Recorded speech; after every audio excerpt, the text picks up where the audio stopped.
Seorang gadis SMA yang tenang bernama Mitsuko selamat dari embusan angin yang mengiris bas sekolahnya. Membagi dua orang di atas kapal. Dia berhasil melepaskan diri dari embusan angin yang mengejarnya dan membunuh semua gadis lain yang berhubungan dengannya. Bingung dan dikelilingi oleh banyak gadis SMA yang meninggal. Dia membersihkan dirinya sendiri dan berubah menjadi seragam sekolah lain dan tersandung ke sebuah kampus sekolah menengah yang berbeda. Dia disambut oleh teman-temannya Aki, Sur kependekan dari Surreal, dan Taeko. Tidak tahu siapa mereka. Mitsuko mengaku pada Aki bahwa dia tidak ingat apakah dia pernah menghadiri sekolah ini dan percaya bahwa dia memiliki mimpi buruk tentang anak perempuan yang terbunuh oleh hembusan angin. Aki meyakinkannya bahwa itu hanya mimpi buruk dan mengusulkan agar mereka semua memotong kelas dan pergi ke hutan untuk menghiburnya. Di hutan, gadis-gadis itu bertanya-tanya apakah takdir benar-benar ditentukan dan apakah ada banyak kenyataan dengan banyak versi sendiri. Sur menggambarkan predeterminasi dengan bulu putih, yang menyatakan bahwa itu berarti waktu yang dibutuhkan agar bulu jatuh dan di mana tanahnya akan diputuskan. Mitsuko bertanya-tanya apakah tidak ada yang bisa dia lakukan untuk menghindari takdir. Tapi Sur menunjukkan bahwa nasib bisa ditipu hanya dengan melakukan sesuatu yang tidak akan biasa dilakukan orang, sehingga mengubah hasilnya. Gadis-gadis itu dengan gembira kembali ke sekolah. Aki dan wali kelas Mitsuko memulai kelas. Tapi tiba-tiba mengacungkan senapan mesin dan melepaskan tembakan. Membunuh semua gadis kecuali Mitsuko. Sebelum dia bisa menembakkan putaran lain, Sur dan Taeko masuk. Ambil Mitsuko. Dan ketiga peti itu.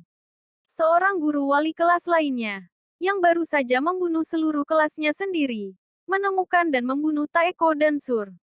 Mitsuko dan gadis-gadis yang tersisa melarikan diri dari lapangan, menculik hidup mereka saat mereka ditembak mati. Salah satu gadis mengenali Mitsuko dan memintanya untuk melakukan sesuatu dan memikirkan mengapa hal ini terjadi. Gadis-gadis yang tersisa kemudian diiris terpisah oleh hembusan angin.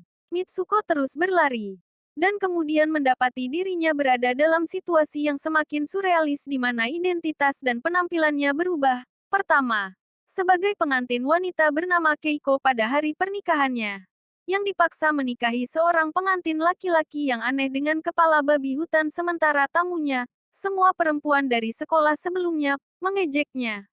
Lalu kemudian sebagai mahasiswi bernama Izumi di tengah maraton, diapit oleh teman dan simpatinya, lagi, terdiri dari gadis-gadis dari sekolah dan upacara pernikahan.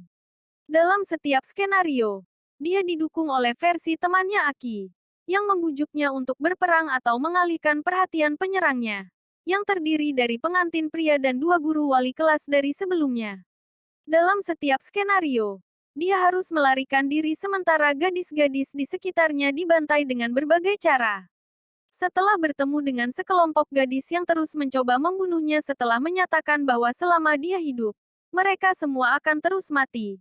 Dia sekali lagi diselamatkan oleh Aki. Aki mengatakan kepadanya untuk fokus dan mengingat bahwa meskipun dia adalah Keiko dan Izumi dalam skenario ini, akhirnya dia Mitsuko.